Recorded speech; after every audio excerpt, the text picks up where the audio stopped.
Que le prix veille commence. Cette année d'éloquence s'achève doucement mais sûrement pour notre tribun. Dimitri Bain a bien parlé, bien raconté et surtout bien déclamé. Et nous avons encore des choses à proclamer. Une dernière nuit, Un dernier défi, un dernier prix. mais quel prix? Ce soir a lieu la première partie de la première édition de notre nouveau concours, le prix Veille.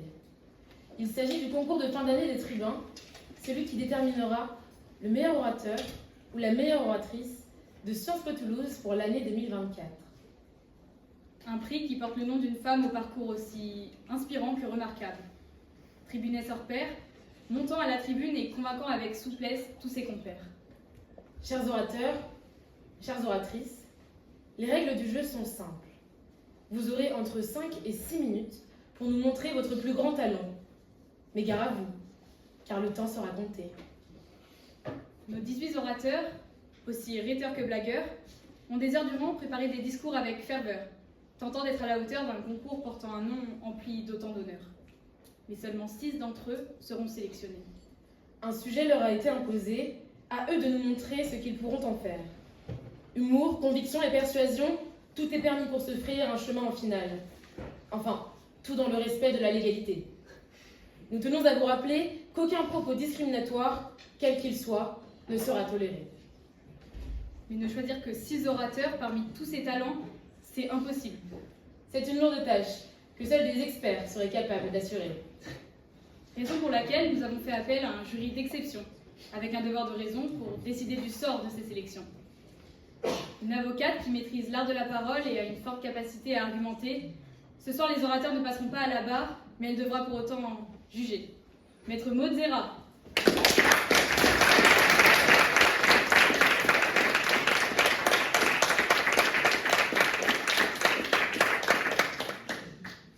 Fin pédagogue, coach en prise de parole et professeur d'art oratoire, à défaut d'enseigner ce soir, il devra écouter, juger, décider. Monsieur Joachim Brabant.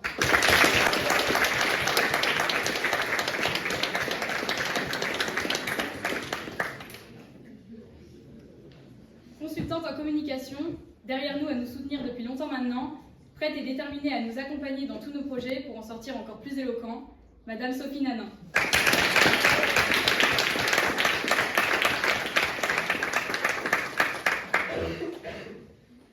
Très cher public, vous le savez, mais pour le bon déroulé de cette soirée, je vous prie de mettre vos téléphones en silencieux et de faire le moins de bruit possible durant les prestations. De toute façon, vous allez devoir rester attentifs, car qui dit nouveau concours, dit nouveauté pour notre public adoré. Vous avez l'habitude maintenant, à chacun de nos concours, de choisir votre prestation préférée, le fameux prix du public. Ce soir, c'est la même chose à un détail près. Le prix du public de la demi-finale est directement qualifié pour la finale du prix Veille. Mesdames et messieurs, Cher public, chers jurys, que le prix Veille commence. Sur le sujet « Science sans conscience n'est que ruine de l'âme », à la positive, Monsieur Tillien Lao.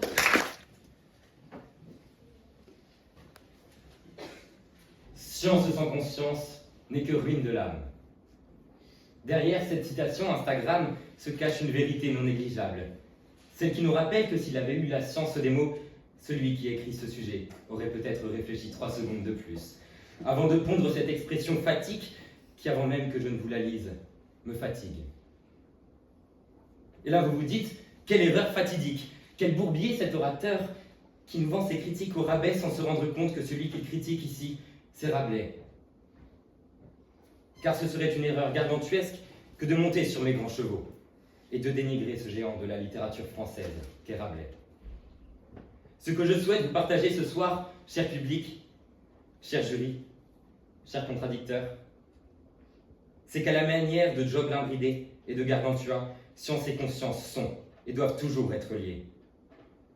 Si certains tenteront ce soir, par l'art du sophisme, de tromper vos sens, je pense que l'art des mots, comme toutes les autres sciences, doit avant tout servir la morale. Sinon, nos études à Sciences Po Toulouse nous conduiraient toutes et tous à devenir politiciens. C'est d'ailleurs grâce à cette conscience que nous ne choisirons pas le master carrière administrative en 4e année. Car là est tout le combat, non pas de boycotter la haute fonction publique au profit du master PDG, du moins pas uniquement. À quoi bon prendre tout son temps à chercher le savoir si nous ne pouvons donner quelques heures à la quête de nos valeurs? Il n'y a rien de plus important que d'avoir quelque chose en quoi croire. Rien de plus important que de pouvoir mettre ce que l'on sait au service de ce que l'on croit. Du moins, je crois. Il me semble que le savoir est une épée de Damoclès, car si celui-ci est une véritable clé, véritable trousseau qui nous ouvre toutes les portes, celui-ci est intrinsèquement un labyrinthe. Il nous oblige à faire des choix, à tracer nos pas lorsque nous sommes perdus et que nous ne savons pas. Où aller? Gauche, centre, droite, extrême gauche, extrême droite. Quoique. Nous avons beau avoir toutes les cartes en main pour nous repérer, toutes les encyclopédies existantes, ce sont avant tout nos choix qui nous guident. Tous les savoirs du monde ne sont rien si nous ne savons pas nous situer dans cet univers sans limite. Fil d'Ariane ou miettes de pain que nous laissons derrière nous, ne laissons jamais notre conscience s'émietter. Car dans ce labyrinthe, chacune de nos décisions compte. Un pas de travers, mal réfléchi, le mur de nos illusions s'effrite, et les murs du labyrinthe ne sont plus que les ruines de notre âme. Quelques briques restantes, pas encore effondrées, nous montrant que la vie n'est pas si rose. Et oui, j'ai calé Toulouse, par amour de la prose. Mais mon amour de la prose n'est pas seul ce soir. Il valse avec ma morale, avec mon éthique, qui guide mes pas dans cette danse oratoire qu'est la rhétorique.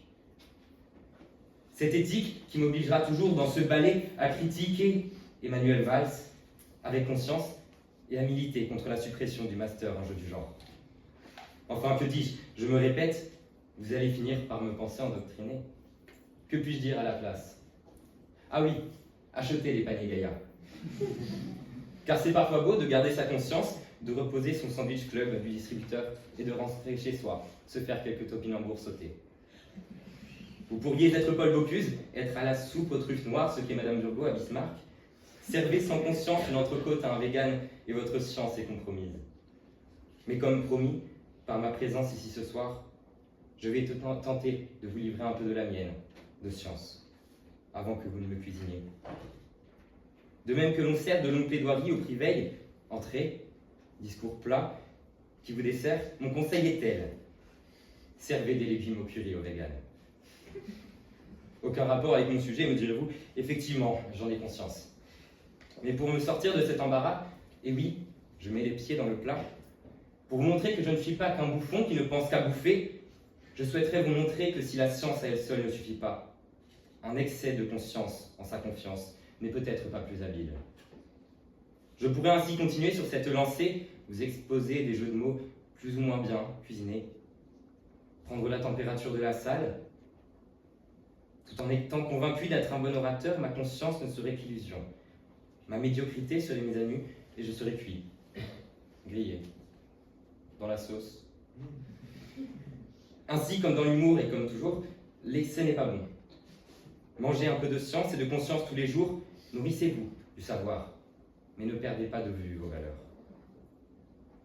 C'est notre conscience qui forge notre individualité, les teintes de nos opinions, la couleur des nuances de nos propos, les éclats de nos émotions.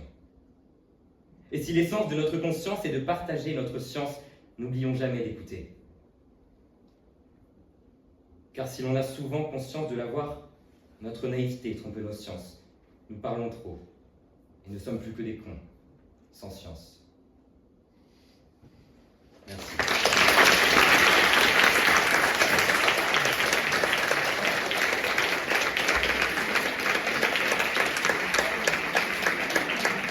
Sur le même sujet, à la négative, Alexandre Cherdieu. Cher public, cher jury, sachez avant tout que je ne suis pas venu ici pour me plaindre de ma situation, bien que très affligé depuis quelques jours après avoir compris que l'illustre Rabelais me considérait comme étant le plus fauchier des hommes. Car si sa plume est un festin pour l'esprit, mon âme n'a pu se délecter de son banquet gargantuesque. Elle s'est retrouvée, sans un sou comme une mendiante rousse, cherchant un client prêt à payer pour déguster sa fleur du mal. Car oui, pour Rabelais, mon âme n'est que décombre et débris. Puisque si la science sans conscience n'est que ruine de l'âme, qu'en est-il lorsque l'âme se refuse de croire en la science? Cher public, cher jury, je vous demanderai ce soir de respecter mon chagrin. Un chagrin d'amour, à sens unique, peut-être aussi un peu nécrophile, entre un auteur et son admirateur. Car si Rabelais est un pionnier de la Renaissance, ce soir, je tenterai de renaître de mes cendres. Alors voilà, il m'a fallu beaucoup d'efforts pour vous le cacher, beaucoup de courage pour vous l'avouer, et cela me demandera tant d'hardiesse pour l'assumer. Cependant, ce soir, je ne m'excuserai pas d'être ce que je suis. Je suis un complotiste. Je crois en ce que je vois, j'ai foi en ce que je vis, et encore hier, je vis que la terre était plate. Hier encore, je vis le bleu du ciel, j'avais 20 ans, je caressais le vent. Je réfute l'inertie, et je crois au repos des corps. Alors vous dont l'âme regorge de science, vous me direz sûrement que consciencieusement que mes sens me trompent. Alors je vous répondrai que votre science aussi. La science se trompe quand elle hiérarchise les races. La science se trompe quand elle affirme que la Terre est au centre de l'univers. Pourtant, mon point n'est pas ici de dire que la science n'est que ruine de l'âme. Non, je pense que les choses sont bien plus complexes. Je pose ce soir un point d'honneur à valoriser un savoir expérimental, non pas en tant que savoir scientifique, mais en tant qu'outil quotidien permettant de comprendre et de se représenter le monde. Il est vrai que je ne fais pas l'expérience de la rotation de la Terre, alors j'affirme et je crois que la Terre est fixe. Je me tiens devant vous ce soir pour opposer l'illusion salutaire offerte par le sens au danger d'un savoir erroné par la science. Nostalgique, je réclame le retour immédiat au temps de la caverne. Celui du temps où les hommes étaient enchaînés à un petit muret, savourant la vue des ombres dansantes. La science nous a trompés, et à plusieurs reprises, mais contrairement aux sens qui, eux, assument leur illusion, la science prétend à une parole de vérité. Et je lutte justement ce soir contre cette prétention, puisqu'elle attendrit notre vigilance, mais aussi notre attention. La science prétend une vérité à laquelle nous n'aurons jamais accès, du fait simplement de notre nature humaine. Et je crois, comme Descartes, que si Dieu existe, il ne serait pas ce père bienveillant. Il ne serait pas non plus un maître de la foudre sans aucune maîtrise de sa libido. Si Dieu existe, alors il serait un mauvais génie, fourbe, malin, malicieux et rempli de tartufferie. Il nous a créés imparfaits, mais nous a octroyé la conscience pour que l'on puisse juger de notre propre finitude. Dure réalité. À notre disposition, à portée de main, il a déposé la science pour nous faire croire qu'un jour, on pourrait atteindre sa divinité. Et c'est ainsi qu'il nous gouverne. Car gouverner, c'est faire croire. Alors voilà, la conscience, c'est ce qui révèle à nous-mêmes que notre âme n'est que ruine. Elle est un juge intérieur qui nous expose chaque jour son verdict et dévoile la complexité de la nature de l'homme. Une vision plutôt claire du mal, mais vaporeuse quand il s'agit de savoir ce qu'est le bien, des vérités approximatives, une morale ambivalente, un doute constant. Et puis quand tout cela perd son sens, que nous reste-t-il si ce sont que nos sens? Et pourtant à chaque fois, c'est vers la science qu'on se tourne, et on attend d'elle qu'elle répond à la crise que subit notre âme. Mais la science donne l'illusion que l'âme pourrait être sauvée. C'est un leurre vicieux qui nous pousse à croire que le progrès et le savoir nous rendra heureux. Ce que je veux vous faire comprendre ce soir, ou peut-être vous faire croire, mais attention, sans aucune prétention à votre domination, c'est que la science est d'abord une tour de Babel qui concentre notre énergie vers la recherche d'une perfection inatteignable. La science, c'est aussi ce qui matérialise la boîte de Pandore en la rendant bien plus efficace et destructrice. Car les vestiges d'une âme ruinée n'a qu'une idée floue de ce qu'est le bien et la justice et ne peut créer une science qui ne serve uniquement au bonheur et à la satisfaction. Alors la science détruit des villes entières, elle empoisonne des peuples et des générations, elle détruit des habitats au nom du bonheur et de la satisfaction. Mais chaque étage construit sur cette tour de Babel nous rapproche un peu plus de son effondrement. La science sans conscience n'est que ruine de l'âme. Vous l'avez compris ce soir comme moi depuis quelques jours, que c'est une phrase qui nie la réalité de la nature humaine. Elle pose une vision manichéenne entre les hommes bons et des hommes mauvais. Alors que si la science est défectueuse, c'est parce que nous avons tous en commun une âme en ruine.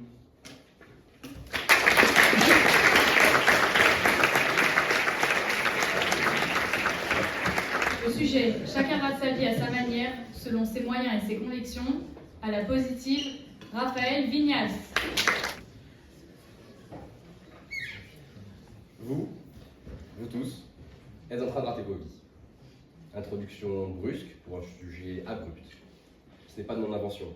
Je cite ici Léon Arega dans son roman Le Débarras. Chacun rate sa vie à sa manière, selon ses moyens et ses convictions. Alors oui, vous et moi avons raté nos vies. Alors oui, vous et moi ratons nos vies, et oui, vous et moi raterons nos vies.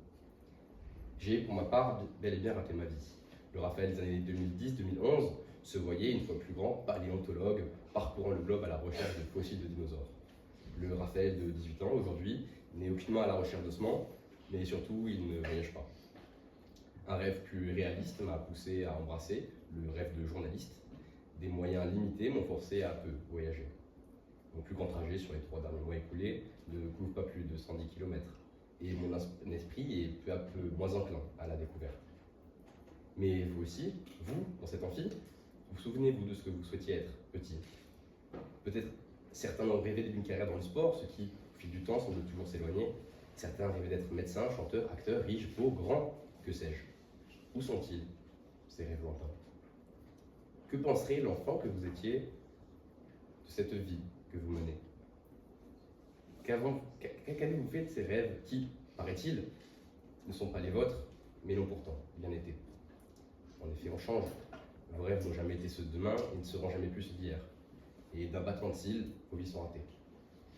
Dans une vingtaine ou une trentaine d'années, que restera-t-il de vos rêves de jeunes adultes, de vieux adolescents? Que restera-t-il parmi les décombres de ce qui vous constitue aujourd'hui, en tant qu'être, en tant qu'humain? Regarderez-vous vos vies avec des yeux d'enfant en vous disant oui, je pense avoir réussi? Car il n'y a rien de pire que les yeux d'un enfant. Rien, à part les yeux d'un enfant, ne peut voir aussi loin. Alors voilà, ma vie est ratée. Alors voilà, je rate ma vie, comme le dit Arega dans Le Débarras. Alors voilà, ma vie est ratée, bon débarras. Je n'ai plus qu'à l'arrêter, la coupe est à ras. Rien n'est si simple. Je me dresserai ici en Camus, en conteur du mythe de Sisyphe, pour vous prouver le contraire. Vous ratez vos vies, oui, et c'est bien normal. Car la vie vaut la peine d'être ratée. Car vous la voyez du mauvais côté. Rater sa vie, comme une relation, c'est penser la fin, alors même qu'elle a à peine commencé.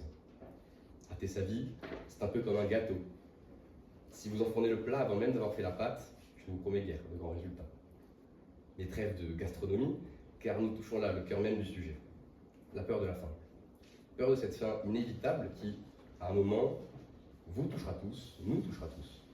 Mais ce moment, il ne prévient pas, non, il ne prévient pas.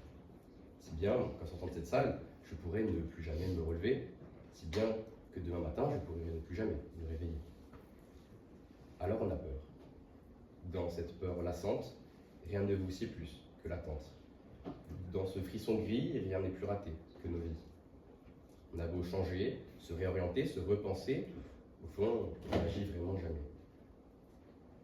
Au fond, on observe un film comme un acteur de second rôle, alors qu'il s'agit bien de nous, le personnage principal. Au fond, on oublie de vivre, en voulant vivre bien. Rien de mieux pour rater sa vie que de ne rien faire. Rien de mieux pour rater sa vie que de ne pas faire. Alors, le meilleur conseil qui pourrait vous être donné, à vous, vieux adolescents, c'est de vivre. Vivre. Vivre sans craindre de gâcher sa vie, car Édouard vous poursuit. Murphy, de son nom de famille. Il nous dit que tout ce qui est susceptible de mal tourner tournera mal. Quoi qu'il arrive, la roue tourne, les jeux sont faits, il ne reste plus qu'à attendre l'arrêt de la balle. Rouge, impair, et vous pensez avoir réussi votre vie. Noir, pair, et je peux vous assurer que vous l'aurez fait aussi. C'est en pensant le hasard contrôlé que l'on rate sa vie, c'est en pariant sans vraiment jouer que l'on perd tout aussi. Prenez ces risques, vivez dangereusement, sans mettre votre vie en jeu, vivez pleinement. Parlez à celui-là, sortez avec cet autre, plaquez tout, partez loin, revenez sur vos idées, reprenez vos rêves d'enfant. Ne vivez plus rien, simplement. Profitez de tout le monde et de chaque instant. Vous avez tous la vingtaine, votre vie est déjà ratée pleinement. Vous ne serez jamais mieux que ce que vous êtes aujourd'hui, car demain, celui d'aujourd'hui sera déjà celui d'hier. Il faut toujours regarder le passé, avec des œillères. Ne pas le regretter, ne pas trop le questionner. C'est parce que l'on regarde notre passé que l'on rate son avenir, dans un créneau sans rétroviseur, et vous voilà. Heurtant le trottoir, revenez à vos esprits pour constater que tout est gâché, tout est fini. Mais vous êtes entier, la voiture aussi. La place était peut-être trop petite, et vous voilà reparti. Cherchez cette place, ratez vos créneaux, ratez vos vies un temps, vous comprendrez pourquoi ensuite. L'important, c'est pas la chute, c'est l'atterrissage. Jusqu'ici, tout va bien, vous êtes en train de tout rater. Vous voilà, comme un Sisyphe, poussant son rocher, dévalant un flanc de montagne pour le récupérer. Il faut imaginer qu'un jour, le rocher de Sisyphe sera planté.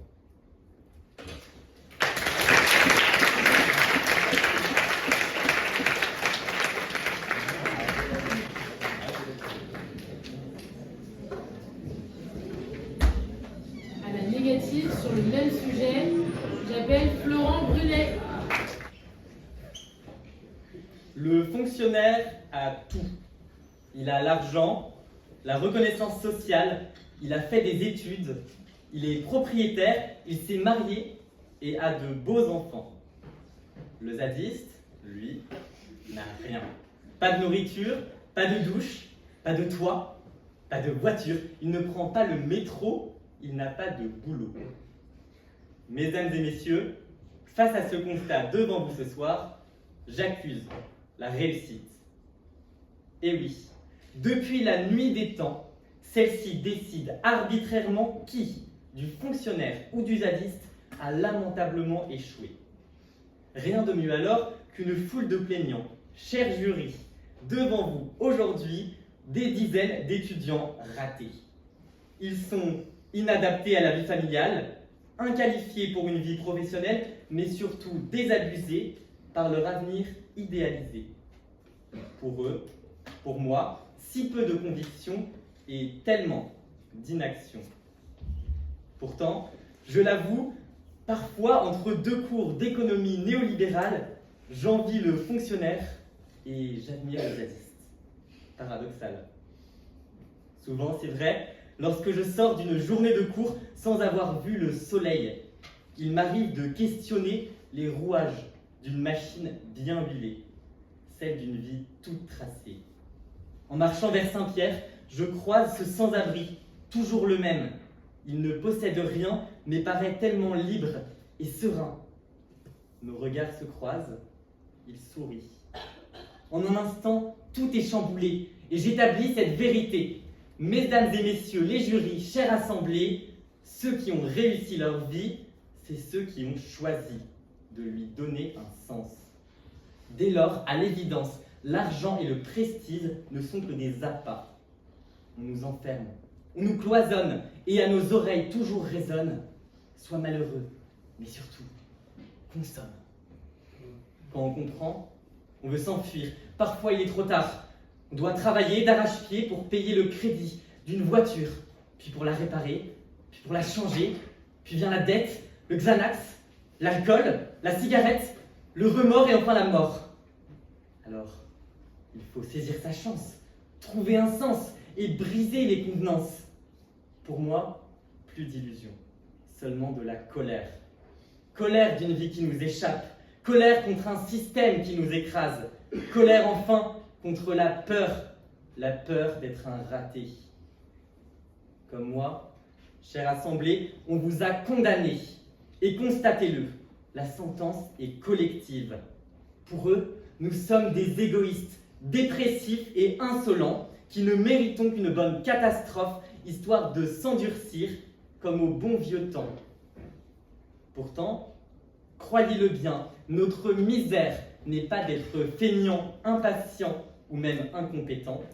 Notre misère, c'est ce système qui transforme l'humain en machine à produire du rien. Nous avons la jeunesse, la réussite scolaire, la chance d'étudier. Nous avons tout. Tout pour être heureux. Malheureusement pour nous, le bonheur ne s'achète plus en magasin. Aujourd'hui, s'il est trop tard, qu'on ne me soutienne pas que nous avions les moyens et les convictions d'infléchir la courbe inexorable d'un échec global. Ça, c'est insupportable. Bien sûr, la vérité est que nos grands-parents avaient les moyens de rater ou de réussir, mais ils ont profité et saccagé avant de nous abandonner au sort d'une planète dévastée. Aujourd'hui, tout est inversé. La réussite d'il y a 50 ans, c'est se crever les yeux. Dès lors, nous n'avons qu'un seul choix, celui de réussir nos vies, à nos manières cette fois. Moi, j'ai pas choisi mon pays, j'ai pas choisi ma famille, j'ai pas choisi mon milieu social, mais je peux bien choisir de tout repenser et de refuser le fossé de l'absurdité. Je prends conscience, enfin, je ne suis plus un pantin. Si je dois être un raté, alors autant en profiter. Cher jury, je vous l'annonce, j'aurai la vie gâchée, la plus heureuse de toute notre foutue société. Qu'importe les chemins tout tracés. J'innove, je défriche. Ça y est, j'en ai fini avec le mensonge routinier. Je suis moi-même, j'explose. Pourtant, comme chaque année, au détour d'une soirée bien arrosée, mamie viendra sûrement me demander si je compte lui trouver une belle fille, avoir mon permis, si j'ai enfin arrêté de parler d'écologie, ce que je compte faire de mes cheveux, quel master je choisirais, quel job je choisirais, quel nombre d'arrière-petits-enfants je choisirais, bref, quelle vie convenable je choisirais pour la rendre plus confiante face à une vie qu'elle n'a fait que subir. Comme à chaque fois, elle attendra là, devant moi, elle voudra que je la rassure, mais cette fois, promis, je ne mentirai pas. Pour la première fois, je crois que j'aurai le choix, le courage, une voix. Ce que je veux faire, mamie, te trouver un beau-fils, rater mon permis, faire chier mon oncle en parlant d'écologie, raser mes cheveux, les faire repousser, me déscolariser si je veux, me barrer dans une ZAD si je veux, avoir des enfants car ça, oui, je le veux. Mais surtout, mamie, oublie pas, rate ta vie comme tu veux. Moi, je serai heureux.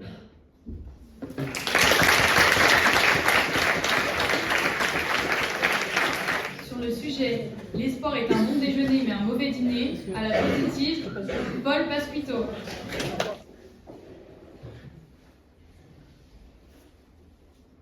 Longtemps, j'ai cru que l'espoir faisait vivre, que c'était le meilleur des moteurs. Alors, on pourra dire de moi que je suis bien des choses. Proactif, prolixe, pro-Macron, provocateur, certainement pas prophète. Or, pour ce proverbe, on s'attache à un adage chargé de bon sens, sans jamais chercher à comprendre celui dans lequel il nous entraîne, sans jamais questionner l'orientation de ce bon sens. En somme, c'est comme en URSS. C'est comme ça, pas autrement, et celui qui ne suit pas est à l'ouest. Il m'est alors apparu une chose plutôt simple, c'est que, certes, l'espoir fait vivre, mais tout dépend du moment de la journée. Si l'on aspire à de grandes choses en plein jour, là c'est positif. L'espoir du jour, c'est pas tant une attente passive qu'une vraie force vive, si vous voulez. L'espoir du jour, c'est celui des grandes révoltes et des petites révolutions. C'est celui qui pourfend l'existence, s'affranchit du temps, de l'espace, des frontières du raisonnable. C'est celui qui refuse l'échec, à moins qu'il s'agisse de les encaisser. C'est celui qui remplit de panache l'inutile au splendide. L'espoir du jour, c'est celui qui anime Cyrano de Bergerac et imagine Sisyphe heureux. Ce n'est pas pour rien que la Bastille est tombée à l'heure du déjeuner. Alors, vous me direz, mon contradicteur le premier, que je ne fais là qu'énoncer des banalités. Espérer se réveiller heureux, oui. On espère tous aller bien, si possible, dans le meilleur des mondes. Que c'est pas ça qui pousse à la lutte pour autant. Parce que, en toutes circonstances, l'espoir fait vivre, mais tout le monde n'agit pas.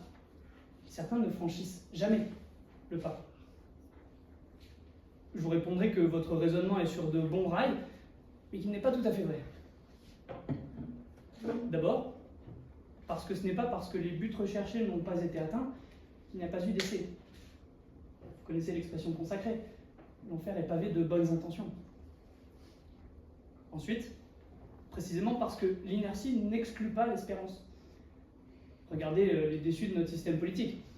Si certains votent pour le NPA, tentent le tout pour le poutou, une grande majorité s'abstient. Et il n'en demeure pas moins qu'ils aspirent à bien mieux. Et puis, il est vrai que l'espoir nourrit différents instincts, selon le moment de la journée. La vengeance est un plat qui se mange froid, mais reste à voir quand est-ce que vous l'avez préparé. Parce que la nuit porte conseil, et quelle bien mauvaise conseillère fait-elle? Elle aurait toute sa place chez McKinsey. Ainsi, et comme nous l'évoquions plus tôt, l'espoir n'est pas, en tout temps, le meilleur des partenaires. Parce que tout dépend du moment où on le consomme. L'espoir du jour console, mais l'espoir du soir consume. Quand le jour s'éclipse, nos aspirations deviennent lunaires. Et c'est même, bien souvent, par un alignement désastre, qu'adviennent les catastrophes. Et paradoxalement, l'espoir est aussi bien pessimiste. Prenons un exemple très simple, et je sais que c'est la semaine de l'écologie, il n'y a pas plus déprimé qu'un militant écolo. Et en même temps, ils ont quoi? Mais ce que je veux vous dire, c'est comment expliquer que les Verts fassent grise mine? Eh bien, tout simplement parce qu'ils se couchent en espérant changer le monde. Et que, frappés par une forme de lucidité nocturne, ils se rendent bien compte que, malgré toute la bonne volonté qu'ils puissent y mettre, malgré toutes les remises en cause du capitalisme, ils ne mettront pas leur marque sur le monde. L'espoir, enfin, aussi, surtout, c'est une rencontre avec soi-même. C'est terrifiant de se rencontrer soi-même. Qui sait sur qui on peut tomber? Si l'enfer c'est les autres, supporter sa propre compagnie, ça doit être le purgatoire. Parce que la nuit, tous les chats sont gris et les idées noires. L'espoir du soir est opposé à son pendant diurne, en cela qu'il est bien contre-productif. C'est celui qui vous empêche de monter à la tribune, c'est celui qui veut l'argent du labeur sans labeur. En deux mots, l'espoir du soir, il donne envie de mettre fin à ses jours, de ne pas se réveiller demain matin. À quoi bon? Comme si la vie méritait d'être vécue.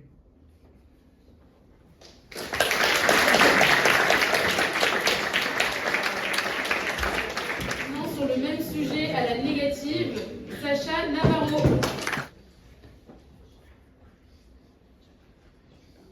Orange! Ô désespoir! Ô vieillesse céleri! N'ai-je donc tant vécu que pour cette infamie? Que pour ce conformisme? Je cours sans cesse après mes espoirs vains d'émancipation, mais au final, où cours-je? Sûrement là où mes potes iront. Car, à la différence des pommes, l'espoir est un fruit trop peu défendu. Et moi, je ne suis qu'un mouton de panurge, sans but, qui ne colporte que des salades derrière un pupitre et qui s'endive verti. Les gens sont des suiveurs nés. Pour quelques minutes d'attention, ils s'adonnent à des discussions de rubarbote. Prêts à plaire à tout le monde et même à n'importe qui, je les vois prostituer leur dignité dans cette petite ville aux briques roses. Ils tapinent en bourg. Mesdames, messieurs, mais surtout mesdemoiselles, bonsoir. Je vous informe dans un premier temps que cet exorde est certifié par mangerbouger.fr. En effet, je tenais à vous rappeler simplement que la qualité d'un dîner ou d'un déjeuner ne dépend pas de l'espoir, contrairement à ce que mon contradicteur suppute, mais bien de sa capacité à vous faire manger 5 fruits et légumes par jour. Alors, je ne vous le cache pas, ce sujet de discours a mis en difficulté mon naturel pessimiste et désenchanté, qui m'est un privilège hérité de la classe aisée et supérieure que j'incarne. Je me trouvais donc dans une impasse, à devoir voir le verre à moitié plein, alors que je me contente généralement de le boire. Mais c'est alors que l'espoir de pondre un bon discours renaît de quelques jeux de mots inopinés entre l'espoir et les poires, comme le phénix renaît des cendres ou le philosophe renaît Descartes. Ainsi, peut-être que, comme mon naturel me l'insuffle, l'espoir ne sert qu'à nous décevoir par sa douce voix. Peut-être, en effet, que draguer Margot avec ses fossiles est aussi absurde que de rêver du marteau et de la fossile. Car oui, en réalité, Margot, que j'ai croisée pour la première fois à la BU, je ne la verrai jamais en robe blanche dans l'abbaye. Pourtant, elle avait bien ce sourire essentiel et sensuel, qui ferait même briller les lieux sans soleil et sans ciel. Mais j'ai moi-même appris à mes dépens qu'il faut à tout un chacun plusieurs Margots, face auxquels on se tétanise comme un fossile, et qui, de nos tentatives de drague en ont marteau, pour enfin trouver celle qui ne sera guère froide à nos avances, et à laquelle on restera fidèle, pour ne pas que l'on casse trop vite. Mais peut-être aussi, plus globalement, que les révolutions ne sont en fait que des rêves, sans solution, que le peuple est stupide, qu'il est une éternelle race d'esclaves, qu'il se contente de changer de tyran, d'autocrate, au lieu de s'élever dans les valeurs de liberté en les tirant de Socrate. Pourtant, là aussi, la grande histoire des hommes me donne tort. Assurément, il faut plusieurs révolutions pour ériger la République sur les décombres des anciennes déchues. C'est en cela que l'espoir est un plat de lutte incessante contre les oppresseurs, un plat de résistance, qui signe l'entrée du peuple dans la Bastille et dans Versailles, et qui dessert les conservateurs, que désormais seuls les conservateurs. Alors, certains vous diront peut-être que l'espoir n'a pas les vertus d'éternité qu'on lui prête. Il est vrai que parfois, l'espoir paraît s'éteindre, se teindre d'une couleur sombre. Mais en réalité, cher public, l'histoire avec un petit comme avec un grand H nous apprend bien que l'espoir est un plat qui se mange réchauffé, cher contradicteur. Et si celui-ci se digère mal, c'est que vous l'avez consommé trop tôt, trop vite. Ce n'est point parce qu'il y a dans la lutte comme dans la séduction quelque chose de fauve et d'inné que l'attente pour celle-ci en fera un mauvais dîner. Bien au contraire, en espoir comme ailleurs, la première fois est toujours décevante, souvent douloureuse, et se finit précocement. À ce propos, mesdames, messieurs, mais surtout mesdemoiselles, cher jury, avec ce discours comme avec Margot, il me faut conclure. Après l'hiver, vient la saison des amours et des révolutions. Alors, pour Margot ou pour la République, le printemps devient la saison de tous les espoirs. Et si la chaleur du soleil d'été délaye les ailes d'Icare, si les vents monotones des mois d'automne ont oublié de souffler l'espoir en dehors de la boîte de Pandore, et si les neiges d'hiver éloignent Lancelot de sa quête du Graal pour l'égarer dans le vagabondage et la folie, gardez toujours en vous l'espoir, car n'oubliez jamais qu'avec les fleurs et les gigoulées, le printemps reviendra.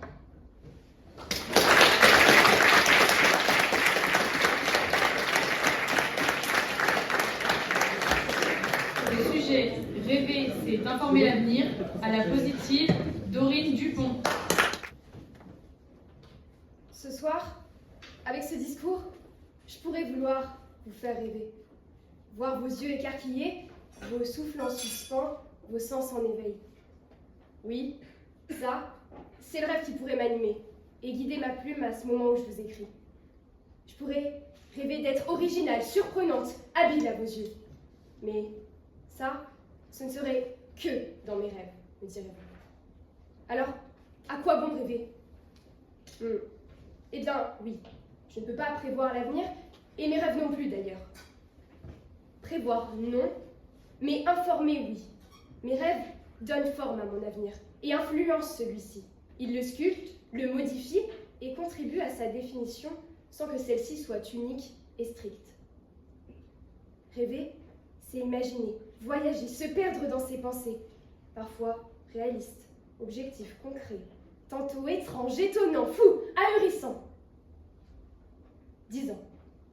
Je vais devenir magicienne, faire disparaître les objets au creux de mes mains, détourner votre attention, manier les cartes comme personne, jouer d'une distraction. 12 ans. Je voudrais travailler dans la police scientifique, récolter des indices, des preuves, les analyser, résoudre des énigmes, savoir ce qu'il s'est passé. 15 ans. En quête de renouveau, L'œnologie me passionne. Je veux reconnaître les cépages et conserver le vin. En vain, je change de rêve comme d'âge, et des gouttes de sueur perlent sur mon front. Frontalement, on me confronte à un choix. Dégoulinante en âge, je ne sais que répondre. Mais à quoi bon? Je suis perdue, mes rêves s'embrouillent. Brouillée avec mes pensées, je ne comprends plus. 17 ans. Je rêve de travailler dans les neurosciences, passionnée par les mécanismes hormonaux et systèmes d'apprentissage de notre cerveau. 18 ans, me voilà à Sciences Po.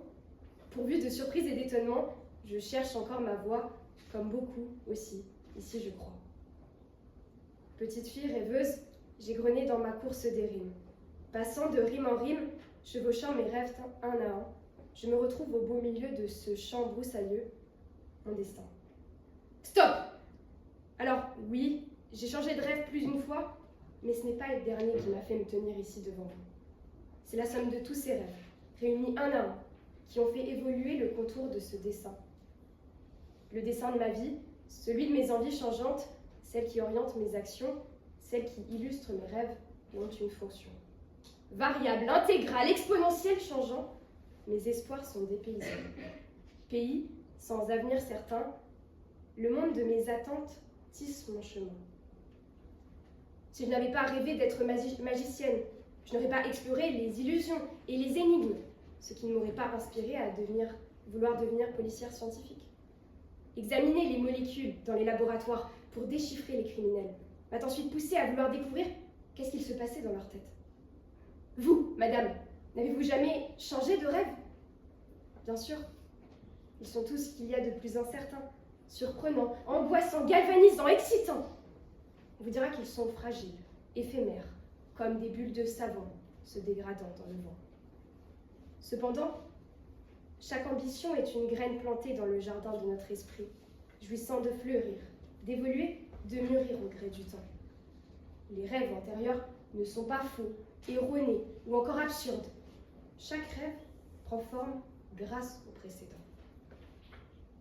Mesdames, messieurs, les rêves orientent le chemin de notre vie, agissent comme une force créatrice qui influence nos choix et nos actions. On laisse libre cours à notre imagination, poursuivant ce en quoi nous croyons, créant ainsi une réalité qui reflète nos ambitions. On imagine, on se trompe, on rebondit, on essaye de comprendre notre pensée. Car dans chaque envie se cache une promesse, une leçon, une opportunité, mais qui dans tous les cas nous fait avancer. En fin de compte, on façonne notre avenir en le modelant, le transformant, contribuant ainsi à définir sa trajectoire, sans que celle-ci soit unique ou rigide. Mais n'oublions pas que notre avenir est en perpétuelle élaboration. Mais un autre point reste pour moi inimaginable. Comment concevoir un avenir sans rêver? Vous, monsieur, n'avez-vous pas visé un objectif pour façonner votre façon d'avenir? Nous ne pouvons nous empêcher de nous projeter vers l'avenir, d'imaginer notre prochain métier, avec qui allons-nous finir notre vie, ou nos prochaines vacances encore. Il n'y a pas un avenir prédéfini, où les choses s'enchaînent les unes après les autres. Telle une montagne russe en effervescence, les rêves sont les rails qui nous orientent et nous tirent vers l'avant. Certains vous diront qu'il ne faut pas s'évader dans ses pensées pour qu'elles se réalisent, qu'il faut passer à l'action et se prendre en main. Mais rêver, c'est déjà tendre une main vers son avenir, se projeter et ainsi tout mettre en place pour parvenir. Mais arrête! Et si mon rêve c'est de devenir président de la République? On n'a pas tous la motivation, la détermination pour réaliser nos rêves. Ah oui? Alors pourquoi appelles-tu cela un rêve? Et puis, même si le résultat n'est pas celui espéré, ton rêve aura donné forme à ton avenir. Ce soir, c'est pas parce que j'ai rêvé d'être originale, surprenante ou encore habile à vos yeux que je le suis devenue. Non. J'ai informé mon avenir que j'allais tout mettre en place pour y arriver et déclamer ce discours avec ce rêve en tête. Je crois que rêver, ce n'est pas prévoir un avenir illusoire, mais informer celui-ci que nous nous projetons et que nous ne perdons pas espoir.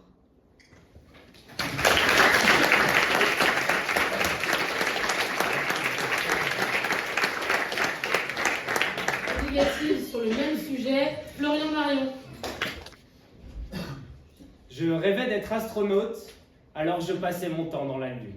Ami des rêves, bonsoir. Je rêvais d'être astronaute, mais je passais mon temps dans la lune. Mais les enfants qui sont vraiment devenus astronautes travaillaient lorsque j'étais dans la lune. Joli paradoxe, donc. Car si Thomas Pesquet a pu réaliser ce rêve d'enfant universel, force est de constater que j'ai dû quelque peu réorienter mes rêves par rapport à mon avenir. Moi qui rêvais d'être pompier, mais qui me suis évanoui à la première vue d'une goutte de sang. Moi qui rêvais d'être astronaute, mais qui ai dû abandonner les maths lorsqu'on tenta vainement de m'expliquer que, mais si, Florian, c'est logique, multiplier deux nombres négatifs entre eux donnera forcément un nombre positif. Mes rêves n'ont donc jamais vraiment informé mon avenir, c'est l'inverse, ils s'adaptaient davantage aux constantes déceptions que je leur infligeais. Alors je rêve, oui je rêve, mais parce que j'aime ça, non pour informer mon avenir. D'ailleurs, je ne rêve jamais de mon avenir, je rêve de ma propre réalité. En effet, le rêve a cela de plus beau qu'il permet de nous incorporer à la réalité, celle qui refuse pourtant tout métissage. Elle est la même pour chacun, implacable. Dans mon rêve, les rôles s'inversent. Mes envies et pulsions prennent enfin vie et vous inondent toutes et tous. Dans mon rêve, le monde est beau, les gens gentils. La planète va bien, les guerres cessent. La plus terrible des maladies est la varicelle et puis Zidane n'a jamais mis de coup de boule, bien sûr. Alors, est-ce que c'était mon avenir ? Je ne sais pas, je ne peux pas trop en témoigner à présent que la vie continue de passer, mais était-ce pour autant irréel ? Bien sûr que ça se passe dans ta tête, Harry, disait Dumbledore, mais pourquoi faudrait-il en conclure que ce n'est pas réel ? Je souhaite donc, vous l'aurez compris, réhabiliter l'utopisme, vieille tradition anglo-saxonne, plus vraiment à la mode ces jours-ci. Bravo à ceux qui rêvent. Il en faut du courage pour imaginer un monde impossible, mais peut-être réel, où tout est parfait. L'utopiste n'imagine donc pas l'avenir, non, il rêve. Et lorsqu'on lui dit que son projet est irréalisable ou stupide dans le futur, l'utopiste se retire rieur et rétorque que l'on ne comprend rien. Et si l'avenir s'appuyait sur mes rêves pour exister, eh bien je ne serais pas là devant vous aujourd'hui.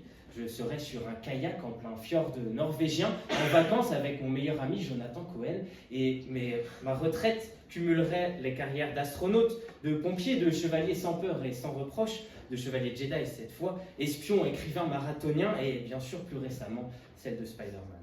Parce que les rêves changent, oui, ils évoluent avec nous.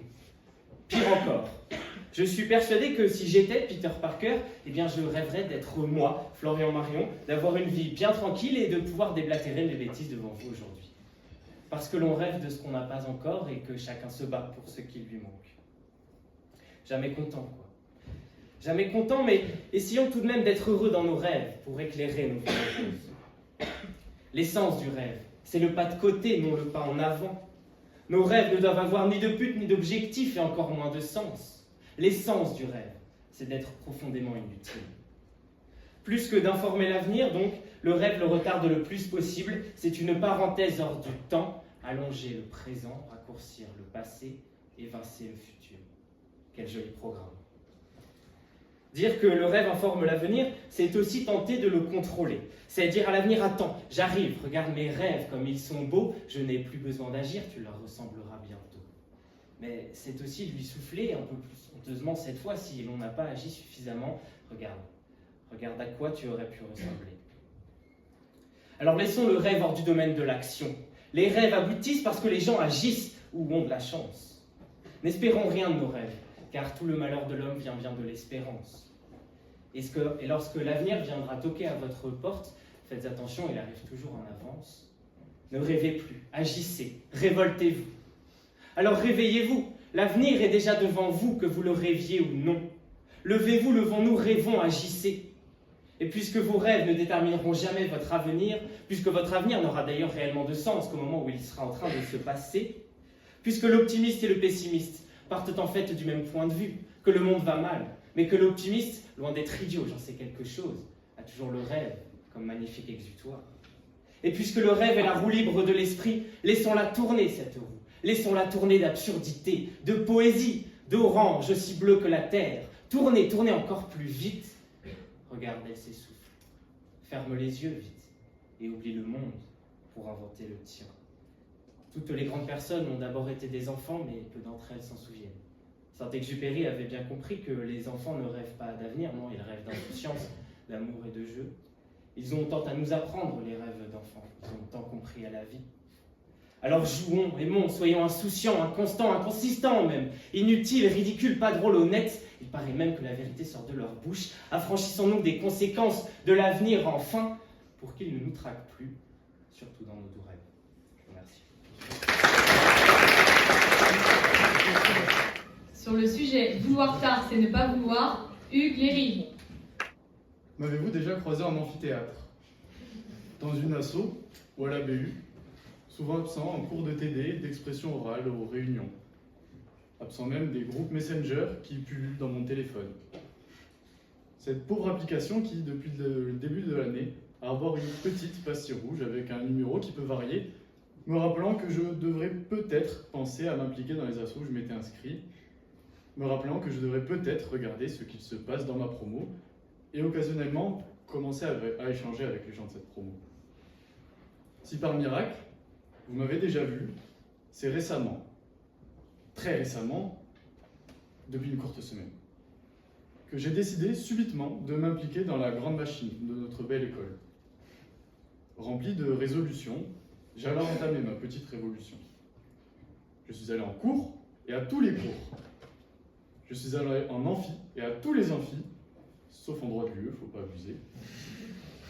J'ai aussi arrêté de fumer, du moins fait une pause, et je me suis même remis au sport, et j'ai découvert mon équipe de tennis à 10 jours des JSPO. J'ai avoué à mon ami Léon, un peu honteux, que j'avais l'impression de faire ma rentrée. Mieux vaut tard que jamais. Ah non, pardon. Moi je suis à la positive, donc je suis censé expliquer l'inverse.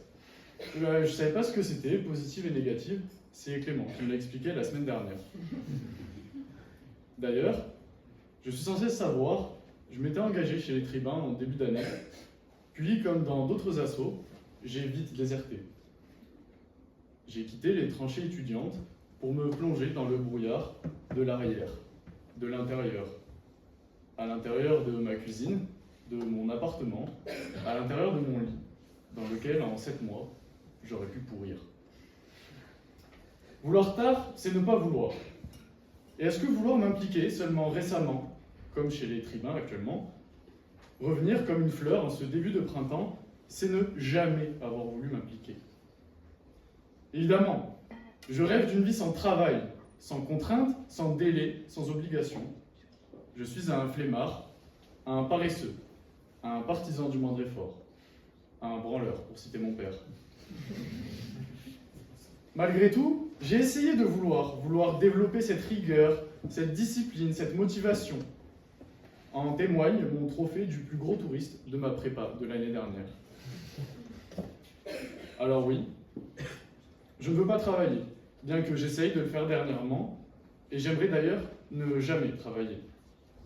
Alors oui, comme beaucoup ici, je suis un rêveur, et je citerai un grand penseur en vogue dans nos couloirs. N'y voyez pas, cher jury, une quelconque volonté d'influencer mon auditoire. Karl Marx a dit « Le royaume de la liberté commence seulement là où l'on cesse de travailler, par nécessité et opportunité imposées de l'extérieur. » Et moi, finalement, je me suis perdu dans ce royaume de liberté, sans travail et sans contrainte. Et vouloir en sortir récemment, c'est aller contre ma volonté de rester dans ce royaume si douillet de l'inactivité. Vouloir m'impliquer, à presque 1 mois de la fin d'année, démontre simplement que je n'ai jamais eu envie de m'impliquer. Un peu comme votre ex qui vous dit qu'il veut changer. Non, ne soyez pas naïfs, il ne changera pas. Comme quand je dis à Raoul, une cigarette dans la main droite, bon, de toute façon j'arrête quand je veux. Ou comme Macron, qui promet qu'il va réduire la fraude fiscale. Hein, pas à nous, Manu. Vouloir tard, c'est ne pas vouloir, ne pas désirer, ne pas souhaiter, ne ressentir aucun besoin, aucune émotion, aucune volonté. Mais qui s'arrêterait sur cette horrible conclusion de la vie, entre souffrance et ennui, à part un dépressif au crâne dégarni? Ainsi, par cette autodérision, je souhaite lever le voile sur cette illusion. Non, chers camarades, vous n'êtes pas les seuls à parfois manquer de motivation. Nous ne sommes pas tous des boxeurs aux bras musclés et motivés, et souvent, nous préférons le calme et la tranquillité. Nous ne désirons pas tous être les élites de demain. Parfois, nous préférons la pudeur et la passion. Et si vouloir tard, c'est ne pas vouloir, aujourd'hui, dans cet exercice d'art oratoire, je défendrai la spontanéité, la franchise et la vérité. Alors, chers camarades, chers jurys, n'attendez pas la motivation pour réaliser vos projets. N'attendez pas de toucher le fond pour vous relever. N'attendez pas de dire « je t'aime » à ceux que vous aimez.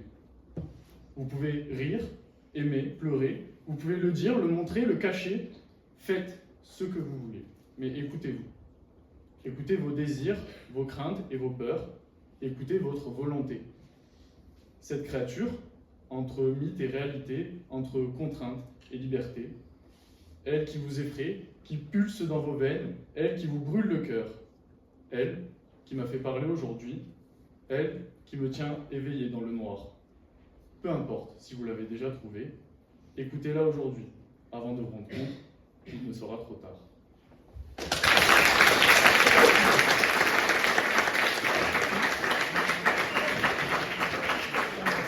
Sinon, sur le même sujet, à la négative, Gabriel Delmotte.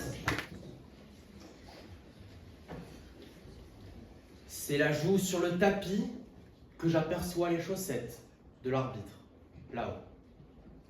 Ma vue se brouille, l'air, sur le coup de la chute, achève de quitter mes poumons dans un cri de surprise plus que de douleur.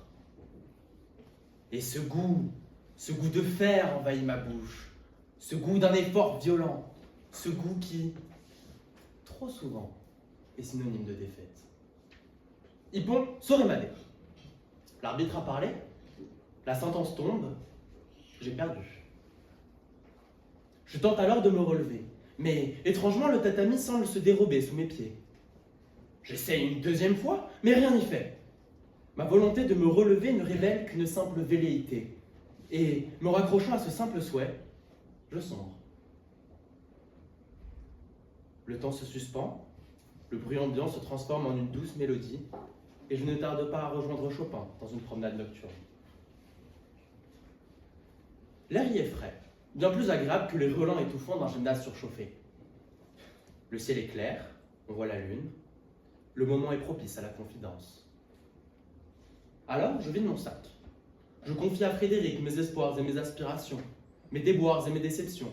Ma respiration s'accélère, des gouttes qui ne doivent rien à la transpiration roulent sur mes joues, ma gorge se noue de frustration. Non pas d'avoir perdu, loin de là, mais plutôt de savoir pertinemment que ma défaite est le funeste fruit d'un manque chronique de volonté. Car voyez-vous, mesdames et messieurs, chers Jojo,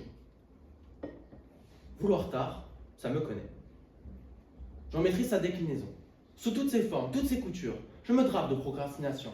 L'indécision me s'y à merveille, je m'habille dans les en même temps, il est trop tard. Je vis dans l'opportunité manquée, je suis l'incarnation même du temps gâché à tergiverser. Et ne voilà pas qu'un certain Sénèque, débarqué de nulle part, se permet dans la plus grande des tranquillités de m'asséner ce dicton insensé à la rhétorique surannée. Mais pour qui se prend-il? De quel droit vient-il nier mon être le plus intime, mon existence propre? Ne croit-il pas que c'est déjà assez difficile de devoir sans cesse se confronter à son insatisfaisante volonté? Faut-il encore qu'il me la prenne? Faut-il encore qu'il vienne me vider de ma substance, me prendre les quelques misérables forces qu'il me reste encore? Je refuse de le laisser dire que je ne serai qu'une coquille creuse, dépourvue de volonté, spectateur mort d'une vie déjà jouée. Car oui, c'est bien de vie ou de mort qu'il s'agit. Retirer la volonté à un être humain, c'est lui enlever l'exercice éclairé et moral de sa raison. C'est le condamner à être esclave de ses instincts et de ses pulsions. Et, levons le voile des mots savants quelques instants, une vie où la pensée n'a pas d'influence est en réalité une mort cérébrale. Je ne me laisserai donc pas être condamné à mort, sous prétexte que tardive ma volonté. Imparfaite? Oui. Insuffisante? Elle l'est. Inefficace? Pourquoi pas? Mais inexistante? Certainement pas. Vouloir tard, c'est quand même vouloir. Et puis, je le confesse, moi je l'aime bien ma volonté. Elle me mène la vie dure, bien entendu, mais quelle vie! Une vie intense, effrénée, où chaque minute compte, où chaque seconde est pleinement vécue. La volonté est le moteur de la vie lorsque l'élan de l'enfance s'estompe. Elle nourrit un besoin impérieux de perspective. Peut-être, peu importe. Peu importe que je manque des opportunités ou que la plupart de mes projets ne se réalisent jamais, tant que je continue de rêver, de me projeter, d'aspirer, et que finalement j'avance, je la garde, ma volonté. En voulant tard, je soumets ma vie à la pression du temps qui passe pour faire jaillir un jet dont aucune gêne n'égalera la pureté. Ce jet de vie, je le bois, goulûment, jusqu'à l'ivresse. Alors peut-être que dans mes vieux jours, lorsque ma coupe menacera bientôt de se vider, je troquerai volontiers ma volonté contre une vie bien rangée. Mais pour l'heure, je compte bien continuer à me désaltérer. Vouloir tard, c'est en fin de compte pas si mal. C'est même plutôt bien. Et si l'on quitte le prisme négatif d'une philosophie archaïque, c'est même ce qu'il y a de mieux. Car vouloir tard, c'est faire mûrir la raison. Et lorsque la saison venue, on récolte le fruit de sa réflexion, il y a de grandes chances que ce soit la bonne décision. Maintenant, mettons que par le plus grand des malheurs, le fruit s'avère véreux. Alors, nulle place au regret, puisque la meilleure des volontés se sera exercée. Au contraire, vouloir tôt, c'est rendre un verdict de la raison corrompu par la pression des pulsions, corrompu par une paresse intellectuelle d'avoir à user de réflexion, corrompu par la tentation d'expédier une situation malaisée. Vouloir tard est donc la preuve d'une force mentale colossale pour ne pas se laisser aller à la facilité d'une décision précipitée. Vouloir tôt, ce n'est pas vouloir. Criment moi un ouvrier de la 11e heure ou un fils prodigue, peu importe, mais les derniers seront les premiers et ce n'est pas prêt de changer.